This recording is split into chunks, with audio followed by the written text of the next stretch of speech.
सरकार ने आज फिर कहा कि हम लोग सारी बिल जो लाते हैं वो विधि विभाग द्वारा, कार्मिक विभाग द्वारा मंतव्य लेके ही सदन के अंदर लाते हैं। मैंने इसका उल्लेख किया कि किस प्रकार आपने पिछले मानसून सत्र में एक ऐसा बिल लाया जो कि 1 साल भी टिका नहीं और वो रद्द हो गया, जबकि हम लोगों ने इसमें उल्लेख किया कि आर्टिकल 14-16 का उल्लंघन उस बिल में हुआ है। बहरहाल सरकार हर जगह चीख चिल्ला कर बोल रही है कि हम लोग स्थानीय को कैसे ज़्यादा अवसर देंगे नौकरियों में, 3rd, 4th, 1st grade employment में, और जब नौकरी देने की बात आती है तो सरकार का दोहरा चरित्र सामने आ जाता है।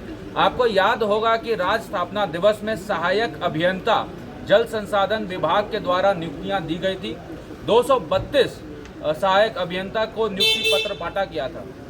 और ये आपको जानकर आश्चर्य होगा कि जो अबुआ सरकार जो ये कहती है कि हम लोग स्थानीय के मसीहा हैं, जो ये कहती है कि हम लोगों को स्थानीयता को प्राथमिकता देना है, उनके डिपार्टमेंट जल संसाधन विभाग द्वारा ये जो हम लोगों ने प्रश्न किया उसका उत्तर मिला है, जो सब एक कॉपी आप प्रेस को भी देने के लिए मैं यहाँ पे लाया हूँ। इसमें कहा गया क्या है? इसमें कहा गया है कि कुल 232 अनारक्षित श्रेणी की नियुक्तियां हुई।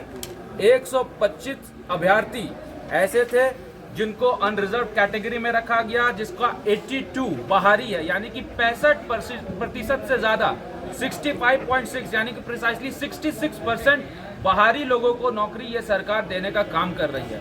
ये कॉपी कब मिलता है मुझे क्वेश्चन का? जब मैं सदन के अंदर आ जाता हूं, जबकि इसको मिलना कब चाहिए था? रात में अध्ययन के लिए, प्रेस को देने के लिए। लेकिन दुर्भाग्य कहिए कि जो सरकार बार बार चीख चिल्ला के कह रही है कि हम लोग स्थानीय को नौकरी देंगे, और जब नौकरी देने की बात आती है तो 65% नौकरियां बाहरी को चली जाती है। और ये दुर्भाग्य है कि राज्य स्थापना दिवस पे ये काम होता है।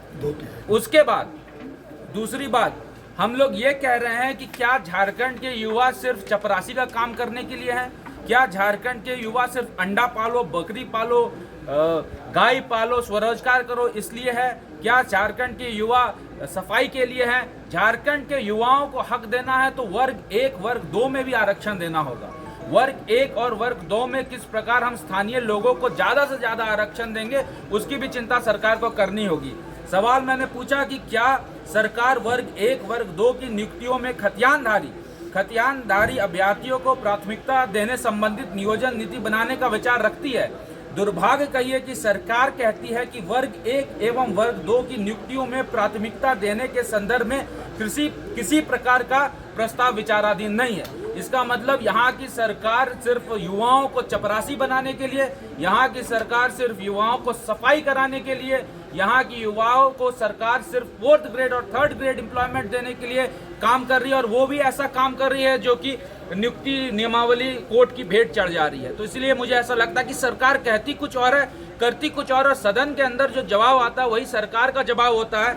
मैं एक प्रति सभी प्रेस मीडिया के भाई बंधुओं के लिए यहाँ पे मैं लाया हूँ, उसका अध्ययन कीजिए और अध्ययन कीजिए किस प्रकार से 66% लोगों को, बाहरी लोगों को, मध्य प्रदेश, उत्तर प्रदेश, बिहार, छत्तीसगढ़ से लोगों को नौकरियां मिली है। ये काफी दुर्भाग्यपूर्ण बात झारखंड के लिए है और ये काफी दुर्भाग्यपूर्ण बात जेएमएम की गठबंधन सरकार के लिए है।